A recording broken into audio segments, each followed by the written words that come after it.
Protoss versus Zerg. Reynor has been playing in some of the Open Cups as Protoss and winning a fair number of games with it too, but this time around he has been playing Zerg and will continue to do so. He doesn't usually play Zerg versus Protoss anyways, but when he was just purely having fun for a few weeks there, he was. Nope, this time around he is preparing for Homes Ray Cup, which begins in just a couple of days. Bottom right's going for a 12 pool. He is Reynor. On the top left is the red Protoss. It is Neeb. So a 12 pool on the largest map of the map pool. That's a decision. Reynor's looking to change things up, I guess. And there was a little brief moment where a lot of the top Zergs were doing 12 pools to open up games. I will say, though, that was still, as I recall it, on the smaller maps, like Submarine or Beckett or something. Not on the largest map of this map pool, which is still a very large map. 38 seconds? 39?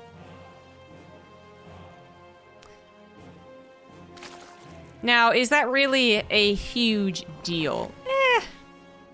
It's kind of arguable, isn't it? Couple extra seconds difference can be what makes maybe a second Zealot pop out in time to help the first one, or not. Maybe the first one dies to some miscontrol, and because it's 2-3 seconds earlier than it would be on, you know, a map like this, the second Zealot can't help. Something like that, right? Maybe the gateways, or the warp gate, the cybernetic score, there we go. Cybernetic score is just a little less healthy and it actually dies, you know, something like that. But I think it is arguable because I don't know any Zerg players who really expect someone like Neeb to just fail at the defense. I don't think it is about that. It's certainly more about the feeling of control, the power. I feel like I'm describing, you know, like a serial killer or something. The feeling of control is what they're after. But seriously, this is going to start things off with Reynor in control, and he does have to change his build to accommodate for this. But yeah, he has a couple extra seconds where these lings aren't hitting as fast as hard, and the follow-up lings aren't as fast either. So it's all a little bit easier. He does go for the second Zealot, which I appreciate. I think if he did not go for a second Zealot, he'd be in a lot of trouble right now. There is a decent amount of surface area on this gateway. And now he's good to go.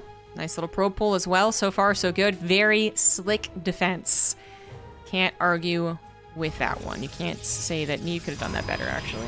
I'm pretty sure. Didn't even lose probe. So that's pretty bad for Reynor, who I think at least wanted to get a little chaos, you know?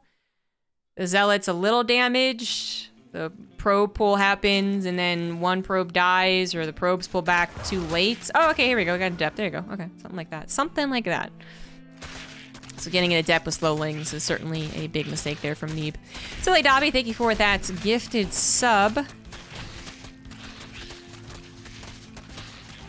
Now that adept going down is big, not just because it's not supposed to happen, so you kind of get that confidence boost here, like, Neeb's not playing perfectly. Oh, he saves the Zealot, though. If it wasn't for that damned Adept being caught out in the open, this would be such a perfect game for Neeb. But also because that Adept is the scouting tool. It is the scouting tool of the Protoss until the Oracle comes out. So the Probe was out in the map, scouted the 12 pool, way to go, Probe. Oracle will eventually pop out and see what's going on as well, but the gap of time can be a bit concerning. Now, I don't think it really is. There's very few follow-ups that a professional Zerg will do that will hit between the 12 pool and the Oracle Scout. But, I mean, I think there are. I think they do exist. It certainly wouldn't be anything based on roaches. That would be kind of a lame thing to do, again, especially on such a large map. But, I don't know. I'm sure there's people who throw in a very fast, quick speedling follow-up. That might have been difficult, especially if you weren't anticipating it. Again, pros, I don't think so. So, while the Adept is supposed to be alive, it's supposed to be scouting, it's supposed to be killing a creep tumor, it's supposed to be defending the third base, so on and so forth. There really wasn't too much of a fear of losing that. That is not going to be the thing that leads to the thing that leads to the thing that kills Neeb. And the Oracle is now priority number 1. So, it does go across the map to look for a little bit of scouting and then start up some harassments, which means that it's not back at home defending this third, but with Speedling only now being available. There we go. It's not like it's that big of a worry. It's possible Reynor did build 20 Lings, waited for speed to finish, and then is running across the map right now when having 2 Oracles not at home is a mistake, but that is the kind of gamble that Protosses take. The small gamble that starts off PvZs these days is the Oracle flying across the map or the Oracle staying at home. So does the Zerg player have enough Lings to bother my third base, or am I good to go? In this case, Reynor did not go for any more Lings to bother that third base, which with 2 Zealots also helping, still no Adepts helping, which have been perfect. Yeah. And a recall is always available for the Oracles too.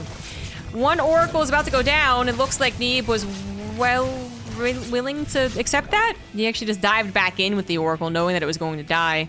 Perhaps also evaluating in a split second that it would have died even if he had tried to escape. So he's like, eh, whatever, just sack it. Kind of makes sense, but you really aren't supposed to lose the Oracles at all. So that was at the end of the day, that was an overextension.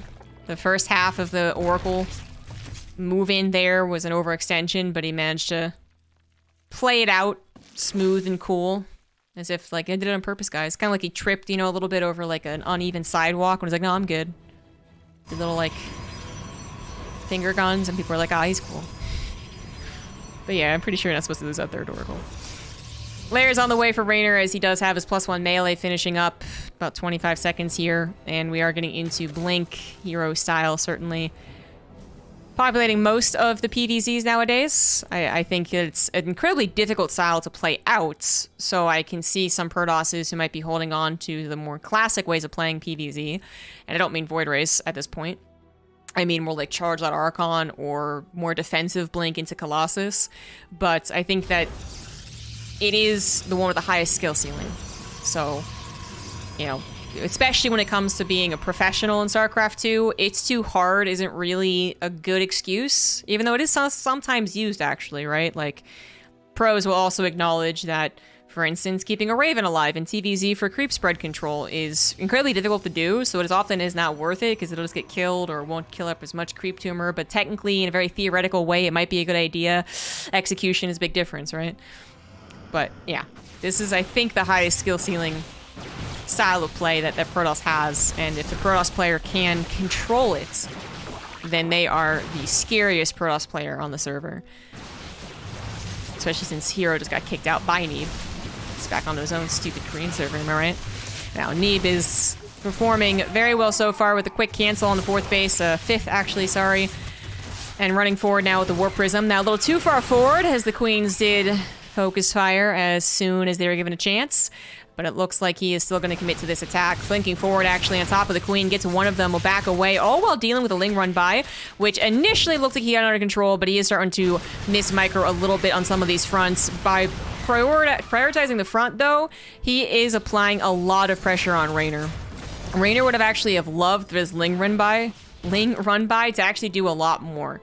Not just kill 10 probes more, but actually just cause a lot more chaos, because the more that Neeb can continue pushing him on the front, blinking backwards, killing his queens, killing those Lings, shaving them off, the more that Reynor is in trouble of simply just not being able to remax, losing out in the larva because his queens are too busy being pulled to the front, and his Lings aren't ever able to actually get that full surround. So he'd really want Neeb to mess up, or have to take 30-40 seconds to look back at home, or, you know, maybe even recall, right? That would be beautiful. That would be the end of all momentum for Neeb. But that did not happen. Neeb was able to control the run by well enough that he didn't take catastrophic damage, expand and get a gold base up while he's doing that, as well as continue pressuring his opponent. So even though it's not like he's going to break Reynor right here, right now, he is continuing to pick off these units and potentially even continuing to reinforce if he thought there was a good opportunity. With the Lings coming from behind, reinforcement's not really going to be the name of this particular fight, but, oh, good news. Coming in from the left side, more Stalkers. Right side are going to blink back through the low ground, and the concave happens now, as the slow Banelings initially were catching some of those Stalkers between a rock and a hard place, but then the micro came through, and this is the real problem of Zerg players, especially with things like slow Banelings, but it would be the same thing for Roaches and Ravagers. If you make a mistake, if you overextend, you're going to get punished. Now, Speedlings, they're generally pretty good about escaping, but especially so Banelings, Neeb is more than happy to try and chase after them. Reynor is once again setting up a surround, but he is currently on less supply than his opponent. His biggest benefit right now is he has 2-1 upgrades on these Lings. So whenever he does get a surround, The Stalkers are dying surprisingly quickly. I think Neeb was very purposeful with staying his Stalkers in a big old ball there and not blinking immediately because he figured it would be a decent fight, but he might even be surprised at how low his Stalkers got. So those 2-1 upgrades against just +1 of the Stalkers. They bite, man. Those Lings have got some teeth and claws and anything else they have to attack with.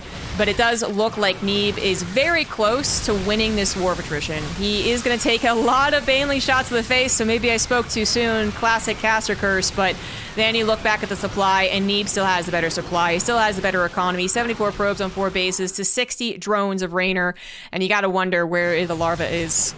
It's all on the front line. Those queens have been pulled to the front. The inject have been missed. It's been a very high action game, and Reynor has fallen behind, not just because he's banking Signature Minerals, but because of all these engagements not quite going well enough for him. So Neeb is winning. He has basically already won in these games. You can sort of predict how this is going to go, but because it is still, you know, a real balancing act on the side of the Protoss as well, it's not like they're literally storming and colossusing and archoning their way through, which is really easy to size up. You're like, okay, if an army like that is up against the natural, I guess the Zerg is really screwed. The Stalkers, they're chunky-ish, but they do get surrounded. They do misblink. You know, you could lose a lot of them to these upgraded Lings. So there's still a little bit of, well, you know, if Neeb screwed up really hard. But absolutely, once Neeb even took the supply lead, you would say that he really was destined to win this game, as it is so hard for the Zerg to recover. Zerg really needed to, I mean, not just have a supply lead, which might be actually asking a lot, but just to actually get the great surrounds to full stop the momentum. But the momentum never stopped. Neeb playing spectacular PvZ right there. GG.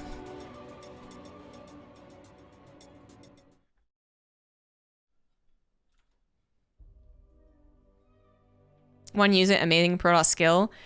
I can't tell if you're serious or not, but if you are serious, if you're complaining that Stalkers and only Stalkers is a laughable way for pros to win a game, I'm just gonna laugh at you.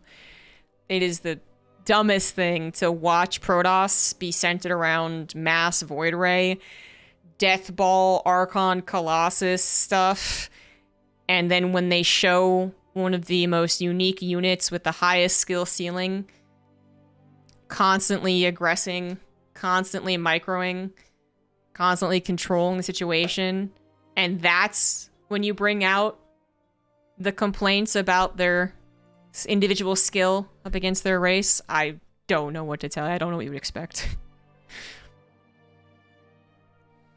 It is very much like watching a Terran player control their Marines immaculately with Medivacs overhead and saying, only 2 units. Terran's such hard race, am I right, guys? Well, yeah, Marines are very vulnerable, but also incredibly malleable units. Person who's good with them will be able to win a game. Person who's bad with them will lose the game, you know?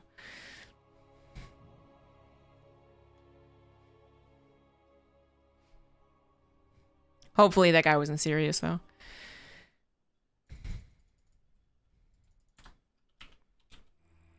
Hopefully most of you recognize how much more difficult that style of play is to execute. And while it still might not be the most difficult, okay, if we start throwing in what is the most difficult composition to execute, we have a lot of arguments there. It certainly is difficult. That much we can all agree on, right? Right. Bottom left of now data seed is Reynor. Top right it is Neeb. I highly encourage you, if you play Protoss or you're interested in playing Protoss, to actually play that style. I think it's a lot more fun. It is kind of on the equivalent of like the pacing of a TVZ. So if you enjoy that and you've never really liked how Protoss have to play out more of a defensive style a lot of the time, then this would be a fantastic time to get into the meta, get into the race. But it is also just difficult. It is about pressuring from an early start too. So even sometimes before you have blink and really correctly gauge the situation, And then making sure to macro and micro behind like the entire time as well. So it's not for the faint of hearts, but it is really fun. And the nice thing in comparison to something like Marines, so you play TVZ a lot and you're like, man, my Marine control sucks and I keep getting hit by banelings and it never works out for me. So maybe I'm not looking to get into Protoss right now. Fair enough. But kind of nice thing is that the Stalkers do actually take more than 2 baneling hits. So there's maybe a little bit more forgiveness, but it's still the same idea, which are, you know, constant aggression, constant harassing, always on the edge of that creep, always on the edge of the Zerg's zone, their bubble, and then having to poke and prod and also macro very well behind it. But it's, in a way, a little more forgivable, right?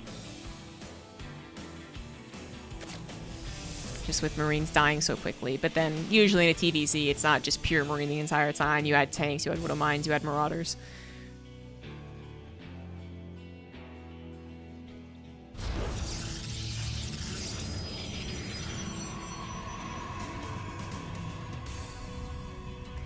So Neeb probably going to play the exact same style again. He was close to having a perfect game. He lost an Adept that he wasn't supposed to, and he lost an Oracle that he wasn't supposed to. But I still really commend his split-second decision to evaluate the death of the Oracle and say, well, let's just sack it. Made it look cool, even though it was a mistake. That was really the case. Where if he had just pulled back, we're kind of like, oh, it was like, it's kind of embarrassing. Like, but no, he sacrificed it with dignity is what he did. And then that was kind of the only mistakes that Neeb made. He did let the Lings into his natural base, from what I could see on the minimap, because I was watching on the minimap a little bit more and only caught the tail end on the camera. But I think what I saw on the minimap was that he had warped in Stalkers in the natural, but probably before it actually walled. So the Stalkers were engaged with the Lings, and then the Lings went into the main base. So he did miss that. But yeah, other than that, it was a very, very well done game. Very well executed from Neeb. So he's showing a lot of prowess with that style of play. Now, what can Reynor do differently to help there? Well, first of all, the 12 pool, right? I think it's not even about really evaluating was the 12 pool good or not, as much as it was just acknowledging that a 12 pool offsets both the Zerg and the Protoss player. So there's going to be people who are better at coming out of a 12 pool than others because they do it more often, and pros really don't do it a whole lot, but they're also pretty savvy. But it does change the rest of the game a little bit. Maybe now Reynor not having done that, some of the pacing of the game is a little more usual. Maybe he does have enough for the first wave. Maybe he does make a couple of Lings that he feels like he can in a game that's a little more free, where he didn't already commit so much in the early game. And he's like, well, I didn't 12 pool commit this time around, so what instead I'm going to commit to is 20 Lings to kill his third Nexus. And I'd be a little more open in a game like this compared to last time, where if he had made 20 Lings to kill the third Nexus after his 12 pool, that would have been really weird. Like, what would his drone count be at? Probably in the gutter. So, the options maybe are a little more open in a game like this, so it's very normal. He did, again, not make those Lings, so no third base under attack. But those are the type of things that usually offset the Protoss when they're doing the style of play. Ling run-bys and Baneling run-bys. If you watch Hero play this, he's usually very good about, one, defending his third Nexus with the SimCity and units around it. And then third, he usually adds a cannon and a shield battery pretty early on, I guess you could argue, but just kind of generally around like 6-7 minutes. So that if the Zerg player manages to get through, then it's not as big of a deal. And then on top of all of that, we do have the additional walls that Protoss weren't necessarily abusing is a tough word for it, but they weren't doing so much, and now it seems very much in line with the style of play here.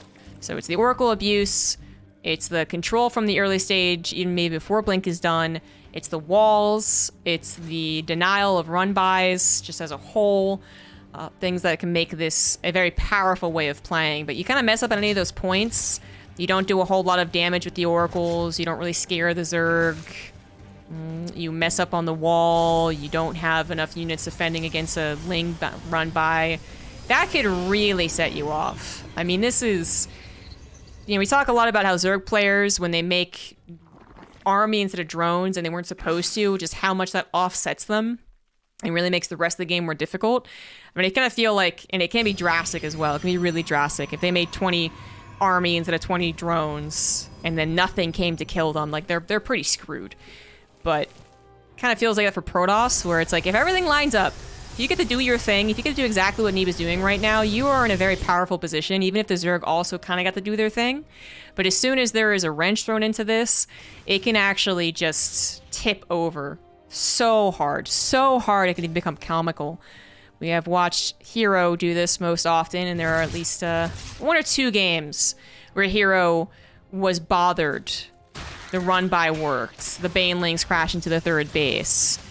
His army was caught surrounded before blinking. It's just like, okay, why are you playing this game?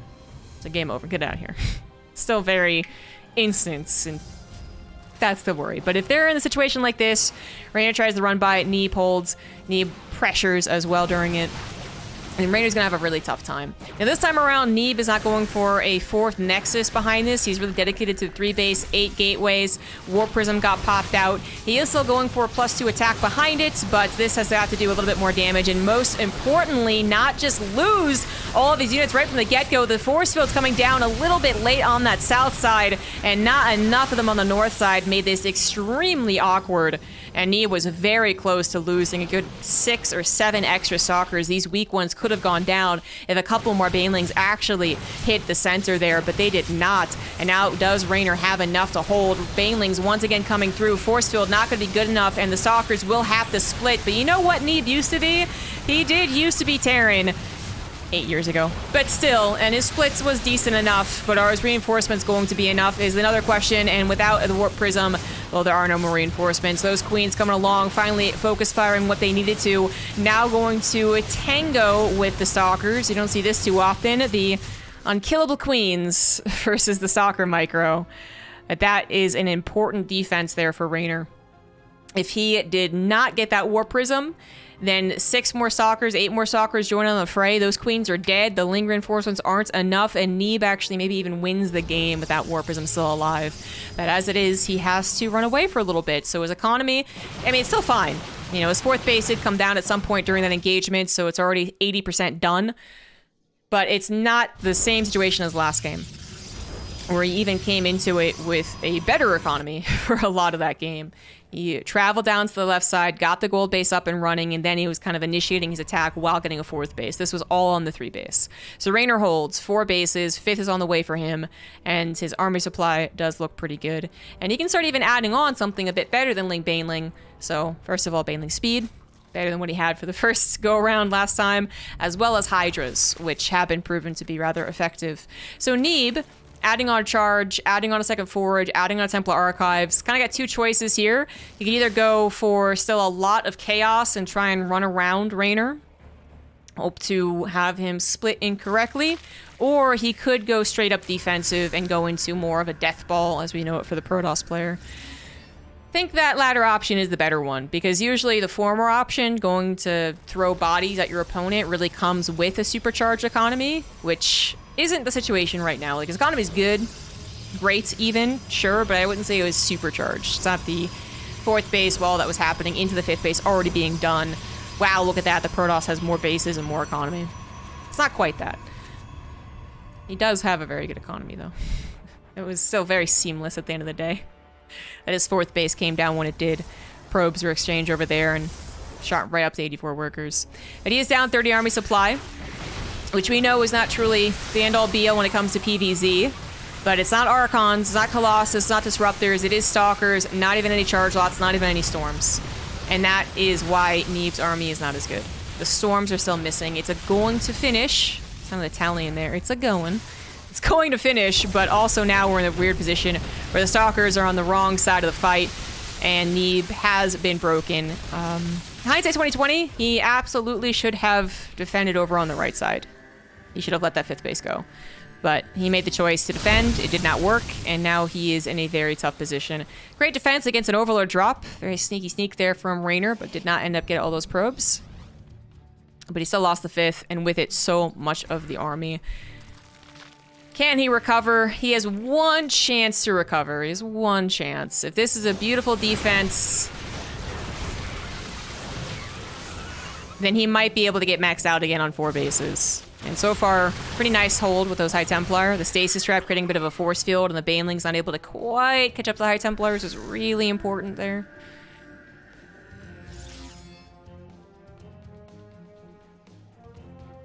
And I guess we will say that as a hold, won't we? War Prism number 2 came in, dropped off a couple of Zealots. Didn't add really a whole lot to this game. Reynor did pull back entirely.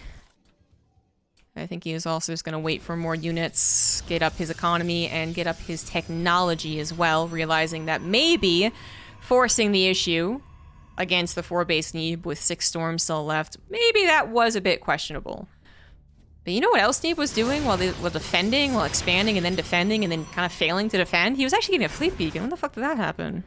Mothership's already on the way. He also was continuing his upgrades, so he's going up to 3-2 currently. And he has made that recovery happen. And I would not have called the recovery at all if I hadn't watched a similar game happen 2 or 3 times before this. If you gave me this game 4 months ago when he dipped down 120 supply with the army that he had, I'm pretty sure I would have said he was just dead. But I've seen the recovery happen. I think there's a little bit more of that filling of the army, of the supply gap when it comes to this style, because it's not as robo-dependent, which are expensive and take a long time to build. This is one hell of a concave, but once again, the High Templars, they're going to be able to dodge out of the Baneling's way. Reynor was looking for the collapse specifically to capture those High Templars, and what he does capture is a lot of Stalkers and does force mostly our High Templars and Archons, but only after losing a handful of his units as well. Only after a battle that had already occurred, so that wasn't too bad. Neeb also had High Templars in his back pocket, as Protoss should when they can, so even if Reynor went, oh, it's your last storm? Okay, time to go, he would be making a deadly mistake. A mistake that a lot of Terrans make, in my opinion. Not usually the Zergs, but in this game, absolutely could have happened. Now Reynor is once again going to re-engage, but Neeb is now eager to save his 5th base. He has a lot of stack defense being poured into it as well, and his army is pretty good. It's still got the storms. Now it's got some chonky Archons to, again, hopefully protect the storms, and he's got even more High Templars warped in. That might be a GG. That was very awkwardly timed, but Banelings are rolling into his 3rd base as well. He managed to pull the probes prior to his keyboard, his Kesboard, going into German. Yeah, so they changed. That's always awkward. So Neeb looked to defend his 4th base. That's his 3rd, actually. His 3rd base does not. That is the one drawback of having such SimCity, is that the probes have nowhere to go. So a bunch of probes just died. Neeb down to 60 workers. Also lost his robo, I believe. Yes, he did. And more, well, the Banelings this time around don't really count, do they? They've got nothing to kill. What a problem to have. But Neeb should be able to recover that loss. He should be able to recover the probe loss. He still has 5 Nexus as his 5th is finishing up with all his attack defense. One more pylon though, maybe? Maybe? And he is already trying to rebuild those probes, which I guess he took even more damage at some point. He went down to 48. But he is also now moving across the map. His army had been growing stronger as the seconds ticked by. The Mothership got added in. Those Archons ended up just looking like they were meant to be part of this army from the get-go. And he had enough gas to replace all the High Templars anyways. A big old concave is coming in once again, though. Reynor on creep as well. Where are the Banelings? 26 of them, I think, might have just finished up, and I'm not sure which direction they're coming in from. They are choosing to try and set up 2 different directions, as they should, but the hatchery's already killed, and Neeb is not going to overstep. He's going to pull back, take down one of the more of a freebie base, and then be on 5 bases to 4. Which we all know is excellent for a Protoss player.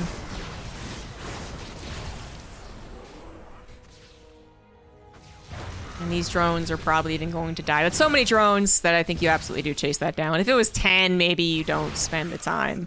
But with the recall still available on the Nexus, I think he thinks he is safe to do so. And he's right about that. Reynor is trying to move in while the army is distracted, but High Templar is going to buy a little bit of time, and the recall again is available if it is even necessary. It looks like Neeb thinks he may be able to defend with just the army back at home and some reinforcements. Is he right about that? Maybe. 3 Archons going to soak up a lot of these Banelings if Reynor allows it to. Actually, the Banelings going after something a bit juicier, all the probes, but this is a lot of Reynor's army. Reynor does not have a Remax after this. He's trying to depend on lurkers to hold the line, but only 5 lurkers. However, here is a problem. No observers. Robo was never rebuilt. Still a Stargate, still an Oracle on the field, but is it here to actually get the revelation? 2 lurkers just died, and it looks like Neeb does come with the revelation to now fully take on the army. And even if he didn't have the revelation, it looked like he was gunning down the lurkers before they could initiate anyways, because they are not upgraded lurkers. Oh, they are actually. They have both upgrades, but they just, yeah, there wasn't enough of them. They got sniped down, and now as they're... Oh, wait, they're not detected. Wait a minute. Wait a second. They actually aren't detected. This is awkward. It looks like Neeb also thought that he had detected them, but he did not.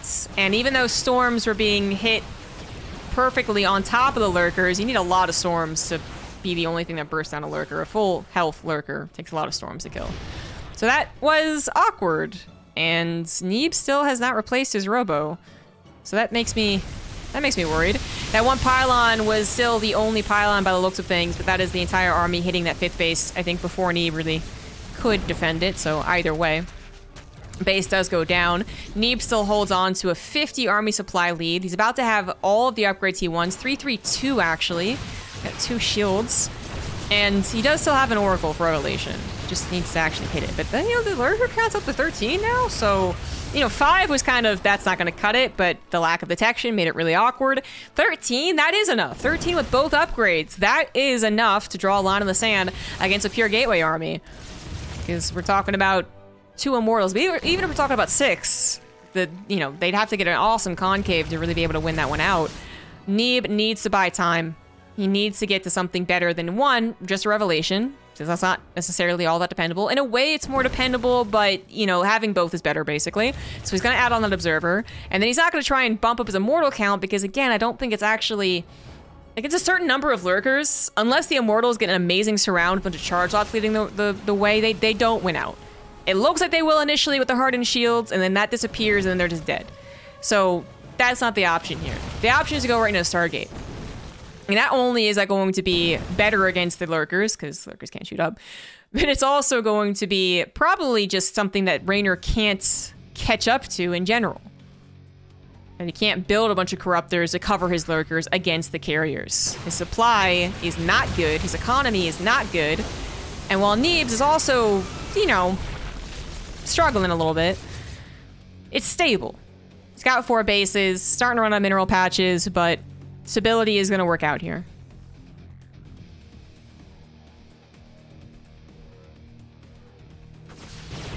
And I think all Neeb really needs to get in is a couple of harassing units, and it'd be pretty perfect. Or not. Don't think it matters. Putting all of his money into carriers is also a plus. Just that this looks so juicy. Just imagine a couple of zealots, a couple of DTs. Oh, yeah. Doesn't matter.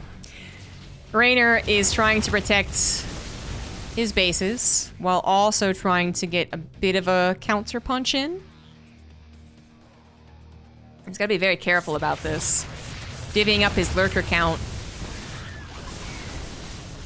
19, pretty much something that Neeb will never be able to take down. But maybe 8? Maybe he could.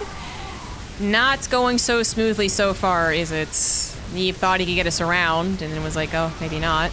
And now he's still kind of in a situation where he's looking for us around, but I really don't think he can do it. This turned really awkward really fast. More lurkers showed up as well. The carrier count, not that high, and as such, the interceptor count also not that high. There's still not enough Hydras, though, so like, inevitably, the lurkers will die. They just are drawing in so much of Neeb's ground army, and it looks like Neeb now believes he can just punch it, he can just win. A very bold move to make, though. Lurkers are a hell of a drug. And that blink forward was questionable. I think he hoped that they were under protection of the mothership. The cloak was still going to win him out that battle. And he does win the battle at the end of the day, but I think the cloak was just a centimeter off, wasn't it? So Neeb does take his own losses, but he still is in the better position. He still has now 4 carriers, which will eventually have all their interceptors, and Reynor only has 8 Hydras, which maybe if it was only up against the interceptors, something could happen. But there's still storms. There's still a couple of ground units. There's still a mothership. The abduct won't kill the mothership with one abduct. It's not enough Hydras to kill it fast. Well, it's an injured mothership, so maybe. High Templar got bopped on the backside. Got a lurker trying to kill a Nexus. Won't finish the job. And now Neeb is entering into the natural. Are we gonna get abduct? We are. So like I said, the mothership being weak made it a maybe. Nah, it's fine. GG. GG. That was actually a very good game. Neeb was on the ropes more than once, but Reynor could not get the killing blow. And eventually did the overextending thing that really gave Neeb his opportunity to move across the map. But excellent game sense to do that. Again, a lot of other Protoss players would probably have cowered in fear. It's many points in that game. Neeb refused to buckle to the fear. Just kept trying to play a solid game.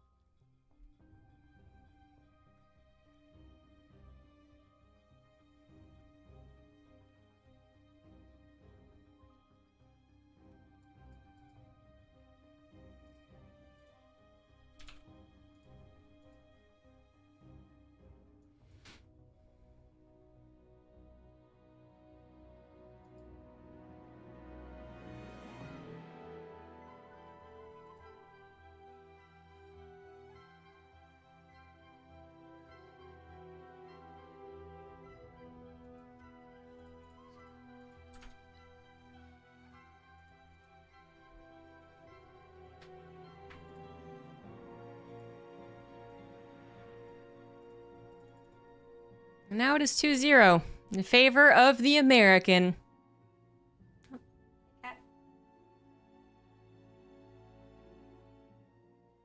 That's my seat. Sit down.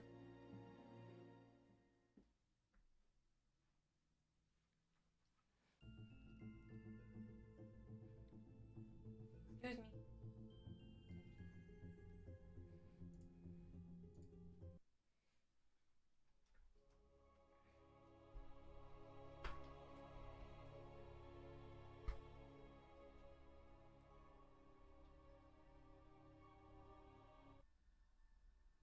Oops. Mouse went on an adventure.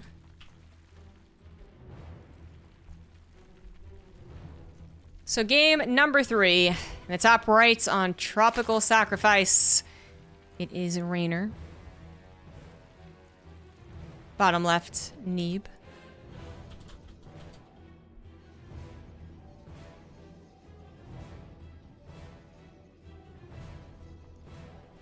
Neeb, like I said previously, he's just playing some mighty fine StarCraft the last 2 months. Possibly the best that I've seen Neeb in a long time. Because even when he was very good back in 2016 and 2017, I know that he was not in a particularly good mental state during at least some of that. I can't say the entirety of 2016. 2017. 2017, sorry. 2017. So 2016 is when he won Cuspic Cup, and then 2017 is when he won 3 out of 4 WCS. Is that correct? Did I get that right?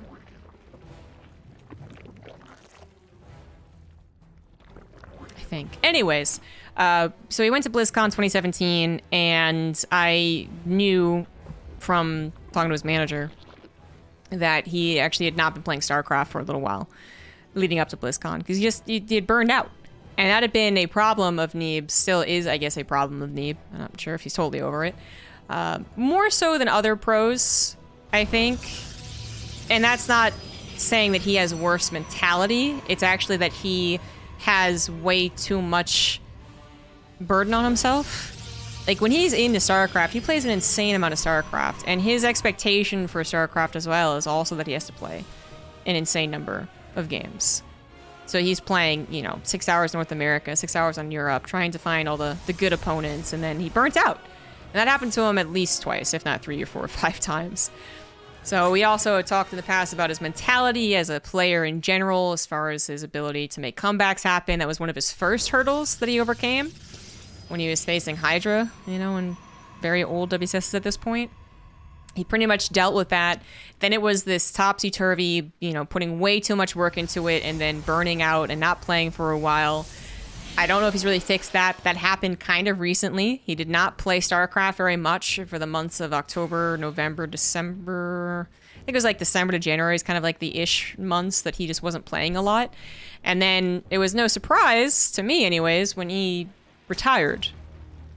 But with the return of live events and the ability to actually hang out with people and have fun, and I think just a renewed perspective on the game, as well as hitting with this new style of play too. I think it all just came together so that we have Neeb in one of his best states of play, but also one of the happiest times that he's had. He has expressed excitement and happiness over StarCraft right now, him and StarCraft. So I think that's creating a super Neeb, okay? I might be hyping up a little bit too much, like it takes an online series versus Reynor in a relatively unimportant match, okay, but I think we know this even from Valencia, where he was just shy of winning. Creator had some, you know, anime protagonist arc going on there that won him that best of 5. Neeb wasn't playing some insanely smooth and clean StarCraft. And on top of him also just being happy with the game, I think this means that he is playing his best. Just one woman's perspective, though. Reynor, on the other hand, it's actually kind of hard to track exactly how much he's practicing and what race, but he is almost always seems to be kind of happy with StarCraft. I don't think I've ever heard him really legitimately complain about burnout or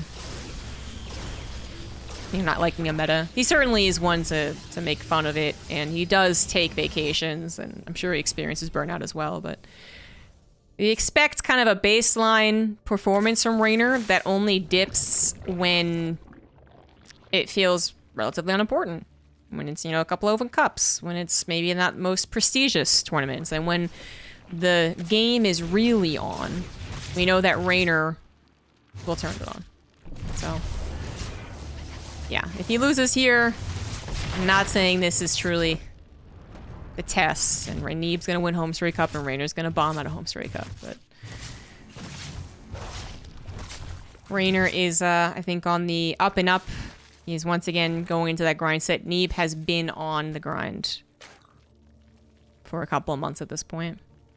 And we'll see what's Reynor, I suppose, shows up at Home Story Cup.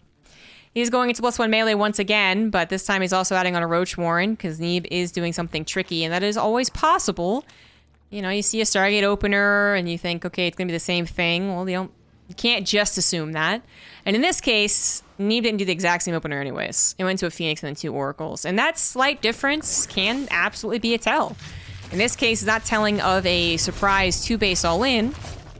It is still 3 bases, still a macro game, but it is going to align with a different composition. So not Blink, but rather instead Charge Lot Archon. Eventually Archons. Right now, just Charge Lots.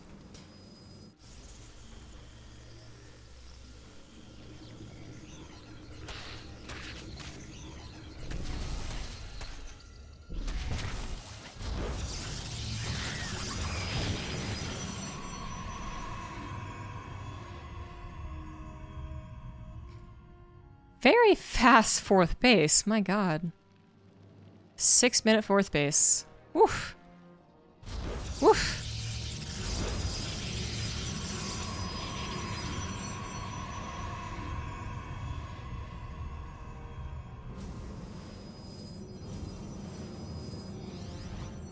Reynor is going to explore his newfound freedom.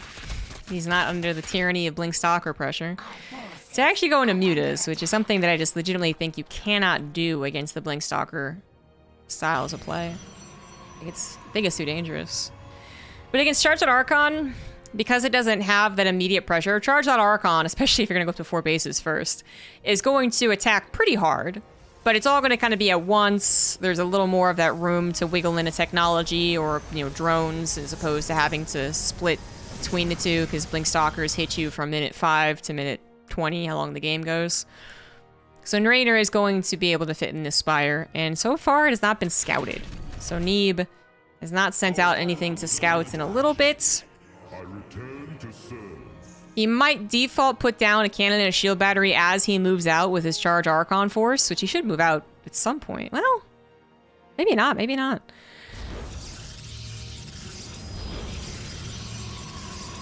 Blink +1 armor is on the way.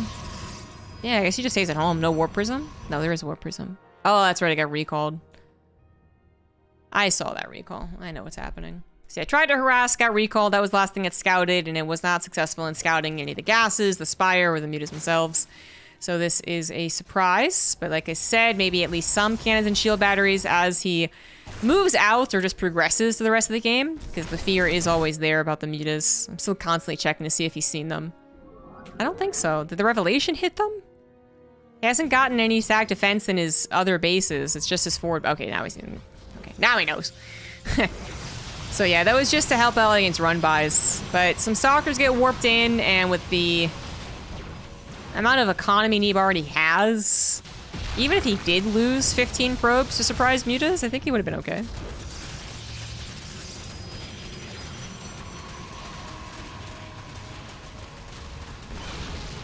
Muta is still dying to whatever. Lings try and pierce through gateways. Neeb's not going to allow that. And while he was deflecting both mutas and Lings, he has been getting a 5th base. It's about 70% done, but now we have roaches crawling their way over there. Slow roaches, but roaches nonetheless. Yeah, Neeb's just going to cancel that. It's not a matter of if he could take on the roaches, really. It's a matter of getting his army all together and then getting hit somewhere else. So he's looking to consolidate, I think. Because he could have tried to reach out and protect that nexus, but no. Getting all of his army together when it's so spread around, knowing that there's an attack possibly up to the north side. Port Protoss not having any sensor towers after all. Yeah, he just cuts his losses. Gets very well defended on 4 bases. Reynor should have a very tough time cracking this. And we got ourselves a very old-fashioned PVZ at this point.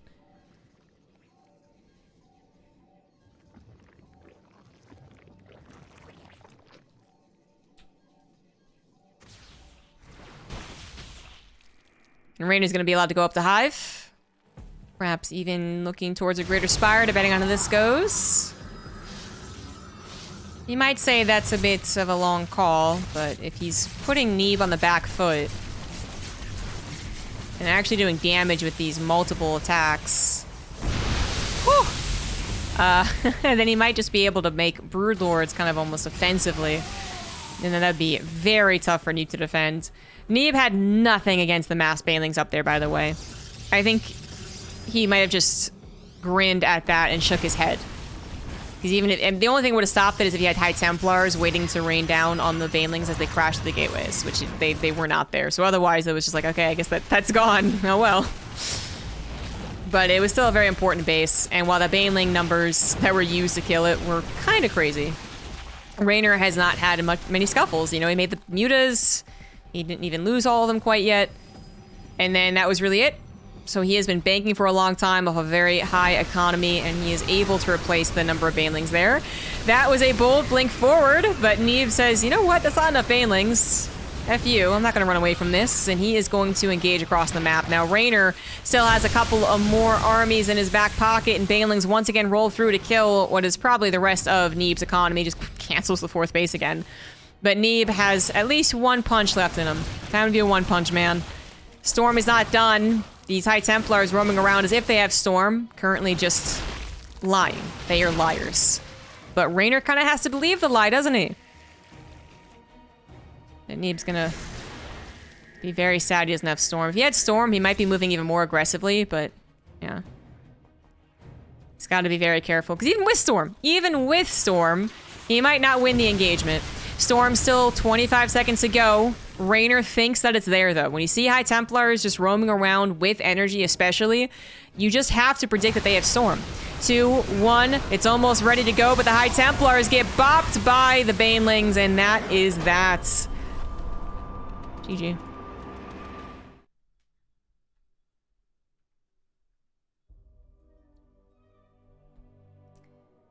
GG.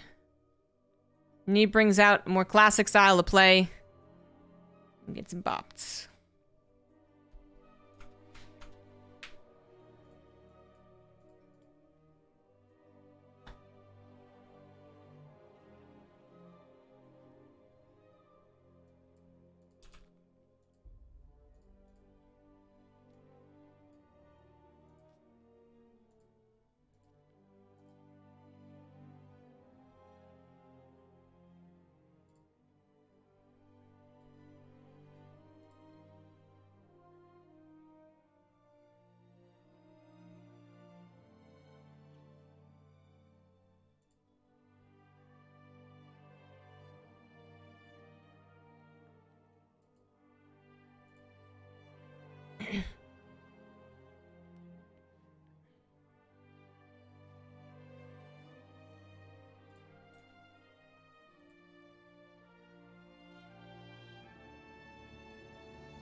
No 3-0 here today. Moving on to Moondance for game 4. Bottom right, it is Reynor.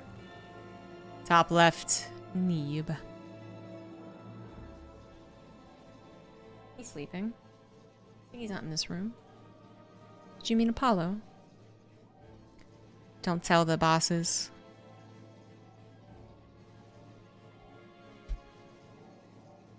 Apollo. Hi. You look very sad.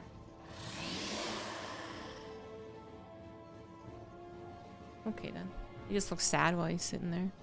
He's not sleeping, he's just got his eyes wide open. Looking out into space, contemplating life. Anyhow.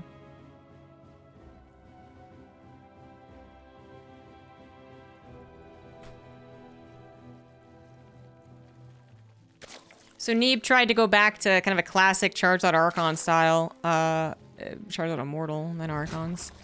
Really thought he would use that to go for a more of a bot push. 3-base, move out, hope that Reynor was underprepared.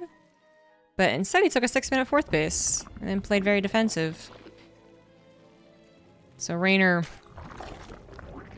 was pretty quick to identify it. I don't know what Neeb was otherwise hoping to do, what effect he was hoping changing up the style would have on Reynor, but certainly just looked like Reynor was allowed to do whatever he wanted, which made him a scarier opponent. Certainly if Neeb had Storm for many of the engagements, it's a bit different. But I know I noticed his lack of Storm when he moved out. He wasn't even trying to add High Templars as storm units, I guess. Up until it felt like he moved out. Again, I'm thinking specifically when his third base got crashed into by a billion banelings. It wasn't... I mentioned that if he had Storm ready to go, then it would have been different, but as I mentioned it, didn't even notice that there was no High Templars and no Storm. And neither did Neeb. Neeb took a long time to get to Storm, and then when he did, he didn't actually start Storm. But like when he warped to the High Templars and meant to keep them as High Templars for Storm, that's when Storm should have been made, right? But that was already late. And on top of that, just kind of slipping and not actually getting Storm. So it was just, yeah, a very weird game from Neeb. Certainly didn't get what he hoped for, which is victory. Now he's going to change it up once again. Go into a Twilight Council. I don't know why he's mixing it up from the Blink Stalker stuff that clearly was working, but maybe the maps? Maybe just not wanting to only practice that style? The Open Cups are fantastic playground because there is a little bit of prestige here. There's a little bit more than just a regular, I don't know, $50 online cup. But it's still not as much as if you're playing your regional groups or, of course, an actual championship. So, I think it is the best place to practice. But that's the reason I'm coming up with, because otherwise Neeb's Blink Stalker play has been beautiful. Kind of feels like I was fed some real high-class food. Some, like, super expensive truffle Italian dish, something, and now I'm being fed hamburgers, and I'm like, eh.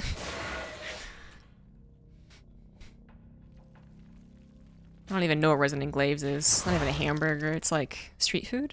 I'll be like bad street food.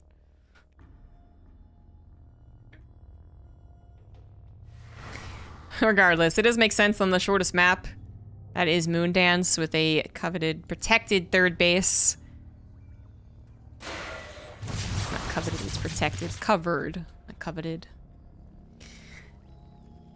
So you can get the depths across the map super quick, and you don't have to worry about any potential super fast counterattack. Now, Neeb is in Europe, so it's big question marks. What are you doing there, BNet? What are you doing?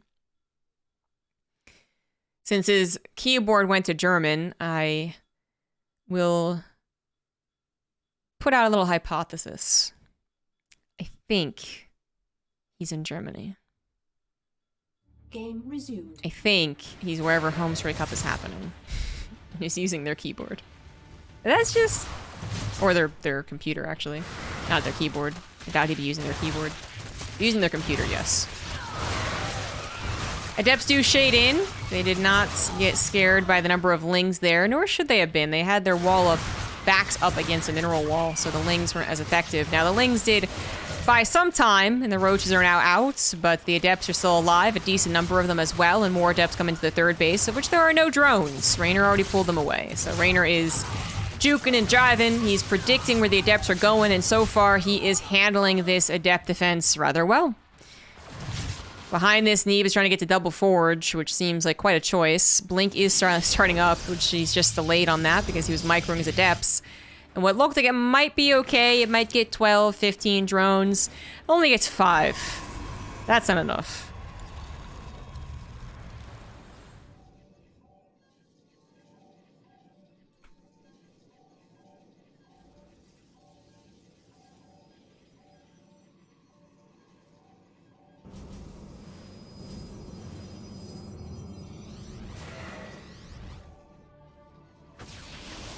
People in chat talking about if random's BM.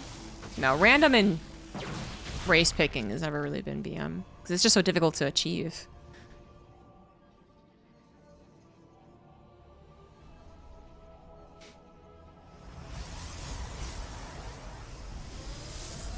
So double upgrades and Blink going into Stalkers. Fairly quick fourth base. That was 6 minutes again. Not diggity damn. Resident Glaives, like someone's trendy fusion flatbread that's just worse versions of both original cuisines. I agree.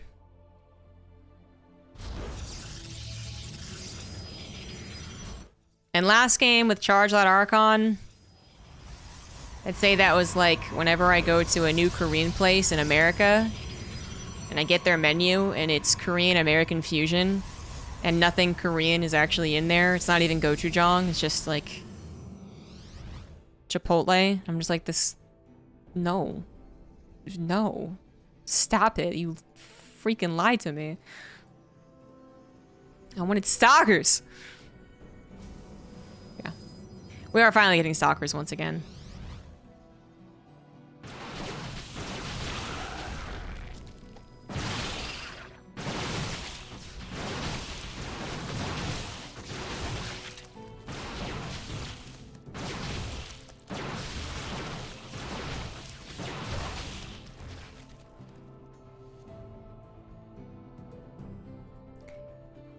So stalkers do move out, and Reynor has not necessarily predicted that it's stalkers. He's certainly done no scouting on it, and I'm not even sure he saw the stalker numbers growing whenever he did go across the map. So he is kind of stuck on Roach Ravager. Now that's a weird thing to say because Roach Ravager is old dependable, isn't it?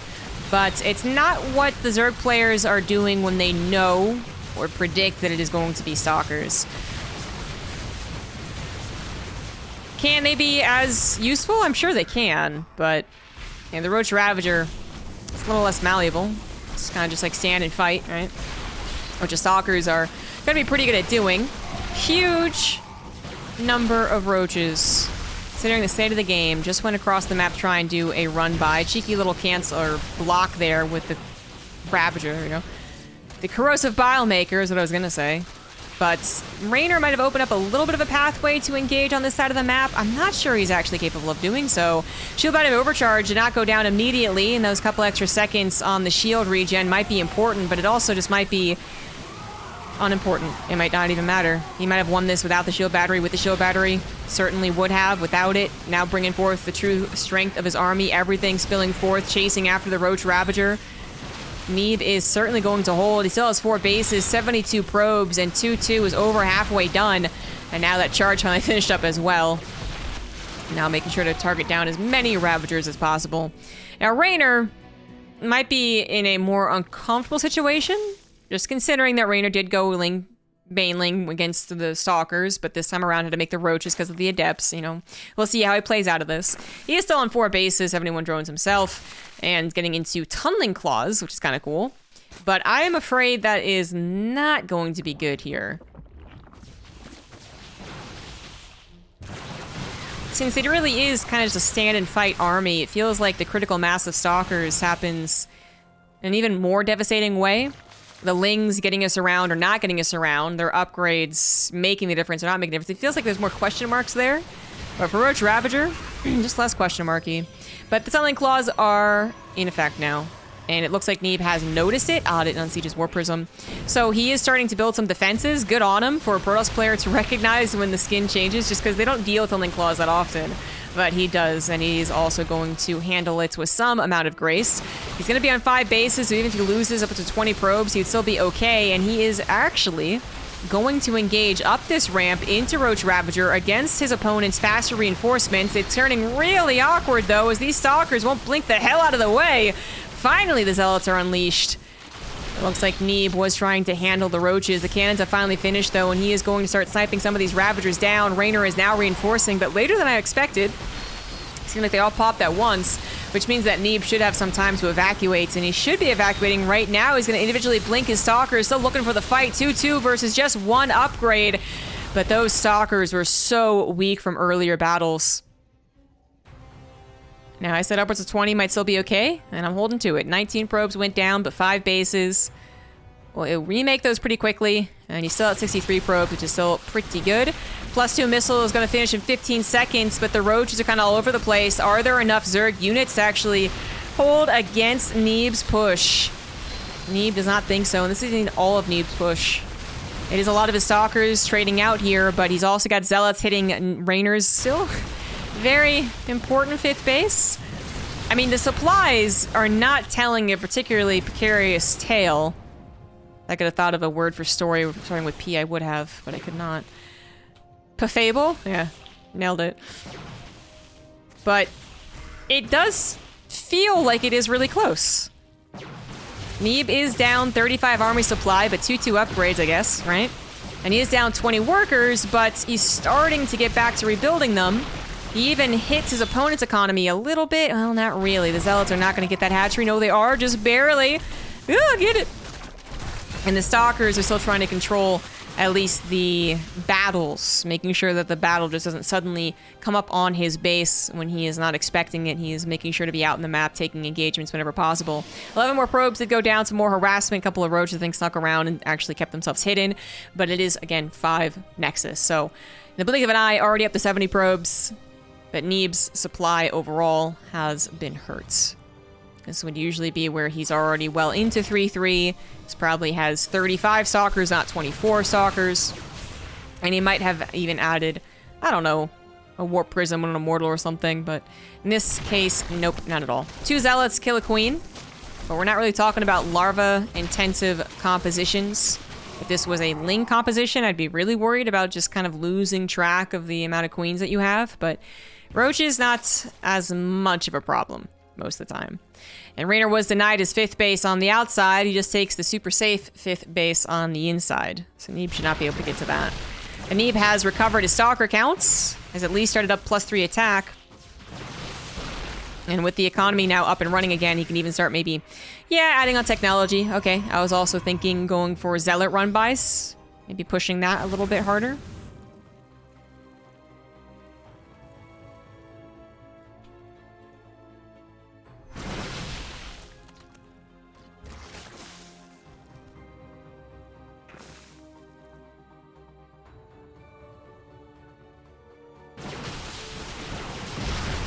Neeb actually manages to run really deep on a creep.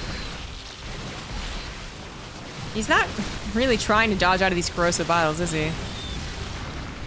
Yeah, okay, there you go. Dodges out of that one. But he's trying to take engagements when Reynor doesn't quite expect it or anticipate it. So roaches, you know, they'll hold the line for a fairly long time, but eventually it becomes quite clear. Oh, good blink away. It becomes quite clear, oh no, I don't have enough roaches. And then if Reynor starts to pull more units over to the left side because he goes, oh no, I don't have enough roaches, well, then that's when the right side is hit. So a fungal did finally land there. Neeb was unable to blink out of that one, and more units are pouring over to the left side, but there's also a right side attack. The roaches do have 2-1 now, so the upgrades have really evened up, but that is a large portion of Neeb's army, and perhaps Reynor has misidentified. He also has supply locked up in lurkers currently that are not on the front lines, but now they are.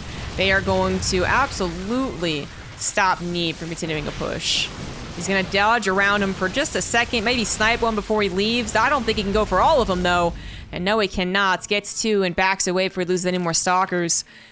And Neeb is also expanding. 5th base on the way. He is upgrading his technology, going into Disruptors. He finished up that +3 attack and is now working on some shields.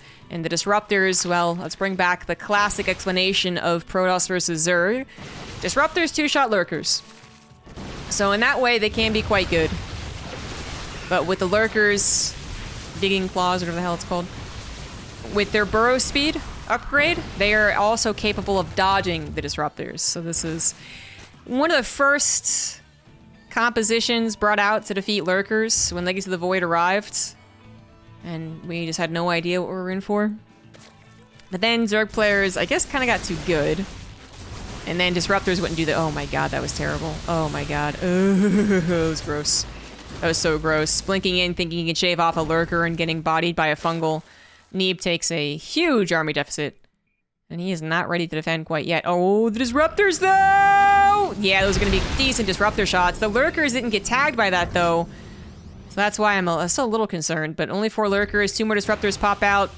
Not going to hit anything there. Yeah, Neeb took a brutal loss of supply, but since 5 bases are up and running again, it looks like you replaced it pretty easily. But yeah, you know, Zerg players got better, and then when we once again went to Disruptors as an option, I think, again, Zerg players were just good enough to actually get to Vipers as well, and then with Abducts instantly canceling Disruptor shots, it just got weird.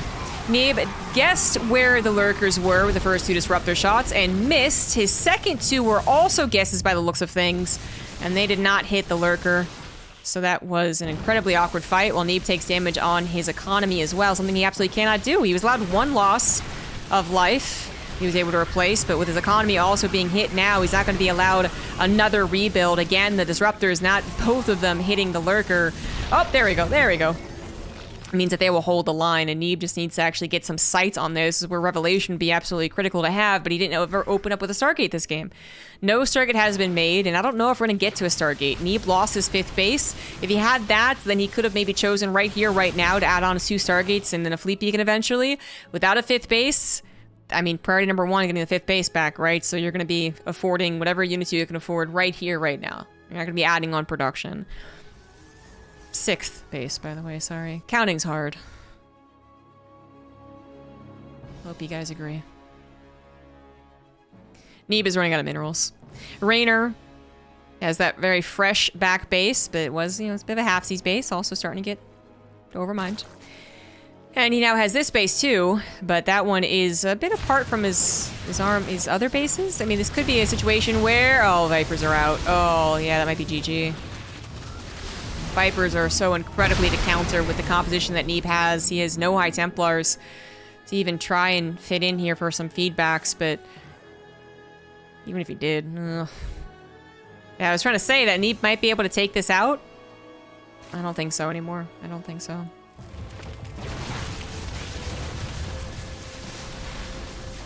And again, Viper pulls all of the disruptors. Backside surrounds Neeb, and that is game. GG. We got a tied up series.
Game number 5 is going to be on Inside and Out.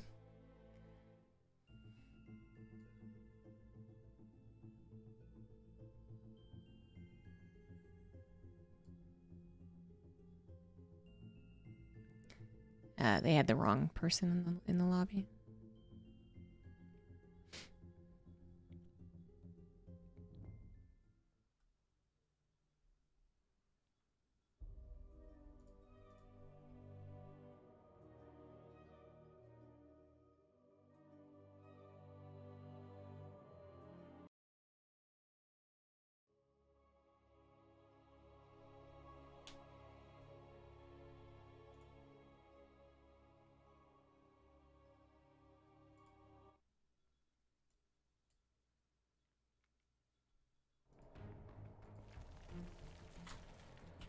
Tied up now 2-2. Top right it is Reynor. Bottom left Neeb. This is not the first time that Reynor fell to a Protoss player 0-2. Brought it to game 5. And then maybe failed. That's what happened with Showtime. Don't know if that's what's going on in the back of his head, but that is what happened. Showtime was doing very well with the Blink Stalker pressure, and then started changing things up kind of like Neeb did. And then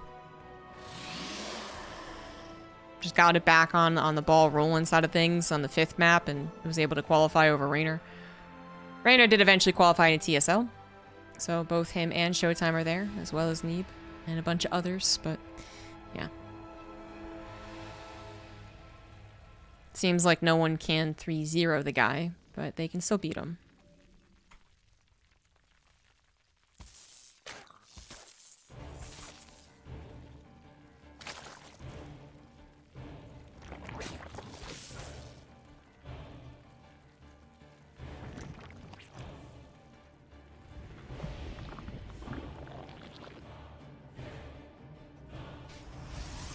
Someone brought up that right here, right now is a cliche. I'm still not sure why. Presumably I said it, but I just... Why focus on that? Would be my question. I'm gonna use it to talk about something only kind of related to it. Which is that, you know, casting and thinking of new ways to say very similar things.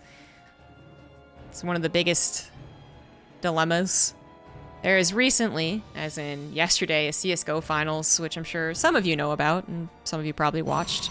If you didn't, you just don't care about any other esport aside from StarCraft. It was an 8-hour best of 5. From 4 p.m. to midnight, I think is what they said. Which happens in CSGO. Because all the maps are really, really close. And they had the same 2 commentators on it the entire time.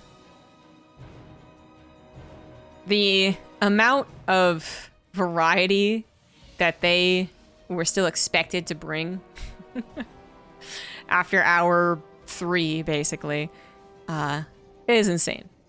It is insane. And I didn't listen to all 8 hours, to be fair, so they might have repeat quite a bit, but yeah, there was a person in the Reddit comments of the thread that had a counter of how often they said kind of their phrases, because every caster has a phrase that they use a bit too much, and maybe it's not that bad, maybe it's not really all that noticeable, but some people might notice it.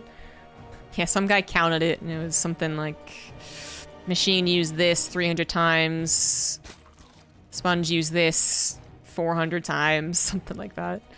And it was a jest, it was just something that was comical, it wasn't actually like trying to make it sound like the casting was bad, but I just looked at it, and I was like, how in the world do you expect them to fill 8 hours? And just not use the same thing over and over again. It's an insane amount of time. Because it's not like 8 hours of marathon casting on an online cast like you might see people do all the time if you watch a lot of StarCraft. Plenty of the streamers still do marathon casts. Or did. I don't really do it anymore. I certainly don't ever want to go over 6 hours of casting. But I've been through my fair share of 12, 24 hour. Never 24 hour, but 16 hours type situations. But that's, you can be so much lazier.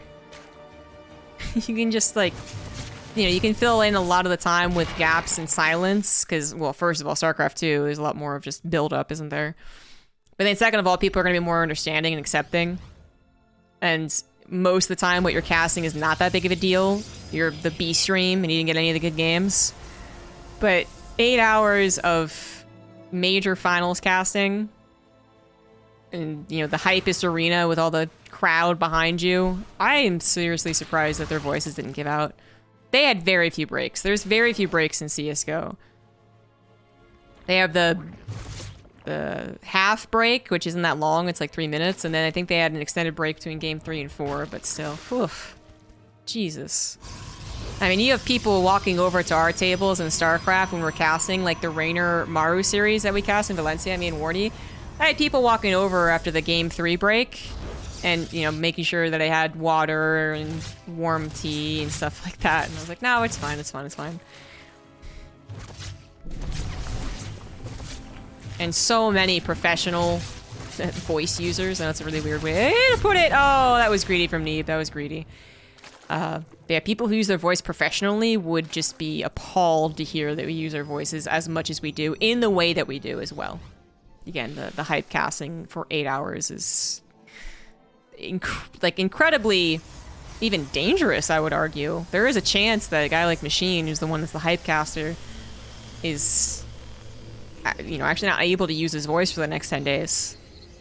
That's actually very realistic when you do that much. Anyways, it's a topic that interests me. Someone who watches a lot of other esports and listens to a lot of people talk about how they use their voice.